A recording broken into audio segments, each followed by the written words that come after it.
Oldest Student, How Mary Walker Learned to Read, by Rita Lorraine Hubbard and Oge Mora. Whenever young Mary Walker was tired, she would shield her eyes from the sun and watch the swallow-tailed kites dip and soar above the trees. That must be what it's like to be free, she thought.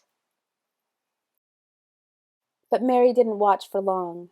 Even at only 8 years old, she knew the first rule of the Union Springs, Alabama plantation she lived on: keep working.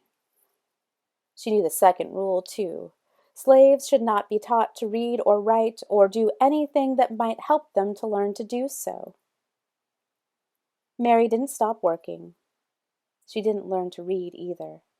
But at the end of each long day picking cotton, toting water to Papa and the other slaves who chopped wood for the train tracks, or helping Mama clean the big house, she would lie in her little bed next to the crumbling fireplace and think about those birds. When I'm free, I'll go where I want and rest where I want, and I'll learn to read, too.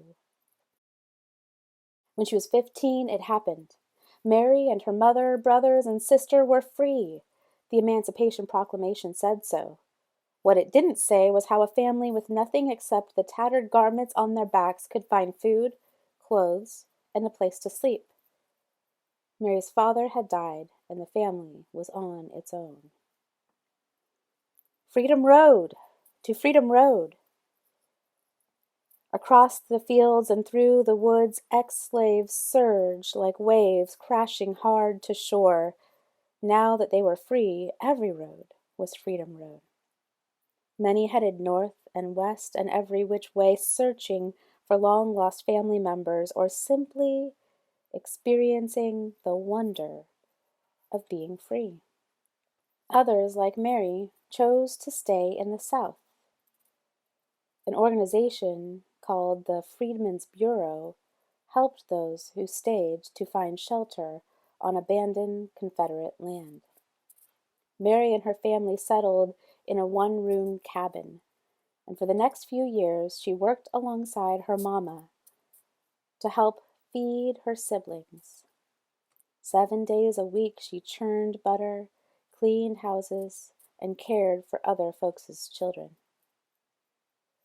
The hours were long, and if Mary was thirsty or hungry or needed to use the outhouse, she had to wait until she got home. At week's end, she would offer Mama the one lonely quarter she had earned.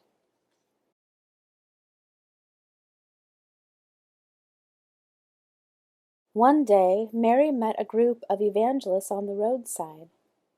A woman with soft wrinkles in her kindly face placed a big, beautiful Bible in Mary's hands and told her, "Your civil rights are in these pages."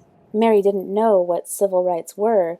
She only knew that top to bottom, front to back, that book was filled with words. "I'm going to learn to read these words," she vowed. But not today.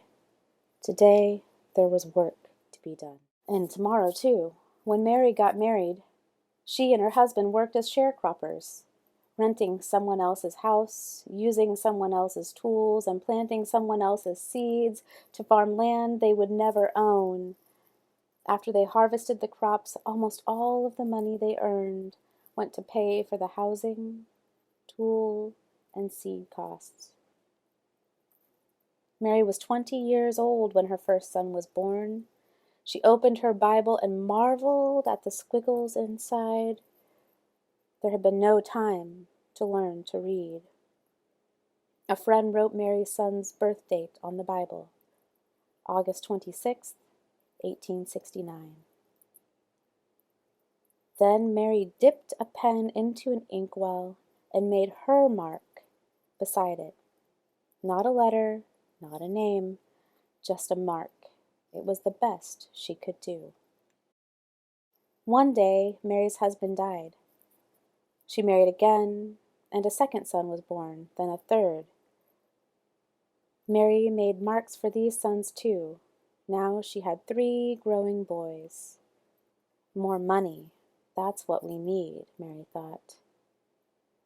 But the only other jobs available to black women were as maids, or nannies, or cooks. The hours were long, with only half a day off on Saturdays, and like sharecropping, they didn't pay much. Mary sighed. Words would have to wait. In 1917, Mary's family moved to the little city of Chattanooga, Tennessee. It was the year of Chattanooga's Great Flood. The story was in all the newspapers. But Mary could only study the pictures to understand what had happened. By now, Mary was 86 and too old to sharecrop, but she continued to work, cooking, cleaning, and babysitting. She also fried fish, baked cakes, and sold sandwiches to raise money for her church. On Sundays, she would sit in the congregation, and as the preacher spoke, she would clutch her family Bible, the Bible she still couldn't read. When Mary was well past 90, she and her husband sat in their creaky rockers while one or another of their sons read to them. After the two younger boys died, the eldest read. Then Mary's husband died. Several years later, her eldest son died too. He was 94. Mary outlived the entire family. She was 114 years old and alone. "Can't read," she said. "Can't write. I don't know anything." Mary stood at the window of her retirement home and gazed down at the world below. Words were everywhere, on billboards, on buildings, on store windows and trucks. She sighed. All this time, she thought, and they still look like squiggles. Mary had heard about a new reading class held in her building. She pursed her lips. No more waiting, she decided. Time to learn. Out of her apartment, into an elevator, down to the lobby she went. When the elevator doors sprang open, Mary saw people sitting under a sign with a picture of an open book. She could not read the words. A neighbor walked up to her. "That's a reading class, Miss Mary. Can I help you over?" Mary shook her head. Then she gripped her cane, lifted her chin, and walked straight toward that sign.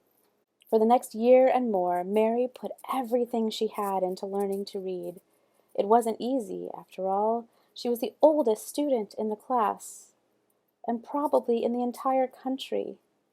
Could someone her age learn to read? She didn't know, but by God, she was going to try. She studied the alphabet until her eyes watered. She memorized sounds each letter made and practiced writing her name so many times that her fingers cramped. She learned to recognize sight words and then challenged herself to make short sentences with them. She studied and studied until books and pages and letters and words swirled in her head while she slept. One fine day, Mary's hard work paid off. She could read. Word of her accomplishment traveled, and people everywhere celebrated her. Chattanooga's mayor, newspaper journalists across the country, and a man from the U.S. Department of Education who said, "Mrs. Mary Walker, I pronounce you the nation's oldest student." All shared her joy. Mary felt complete. She still missed her sons, but whenever she was lonely, she read from her Bible or looked out her window and read the words in the street below. From then on, Chattanoogans honored Mary's achievement with yearly birthday parties. In 1966, President Lyndon B. Johnson sent well wishes on Mary's 118th birthday. And in 1969, President Richard Nixon did the same. Mary was now 121 years old. Mary received many gifts over the years, a radio, a sofa, Her very first television, a new Bible, the key to the city, and perfume and champagne from the Canadian Mounties. She also received something that brought back those long days in the Alabama cotton fields, her first airplane ride. From the cockpit window, Mary gazed at the trees and rooftops below. No different than a horse and buggy ride, she joked, but she knew it was. As the airplane dipped and soared like those swallow-tailed kites of long ago, Mary decided that flying was a lot like reading. They both made a body feel as free as a bird. Each year, before her birthday celebration came to an end, someone would whisper, "Let's listen to Miss Mary." The shuffling and movement would fade away until not a sound was heard. Then Mary would stand on her old, old legs, clear her old, old throat, and read from her Bible or her school book in a voice that was clear and strong. When she finished, she would gently close her book and say, "You're never too old to learn."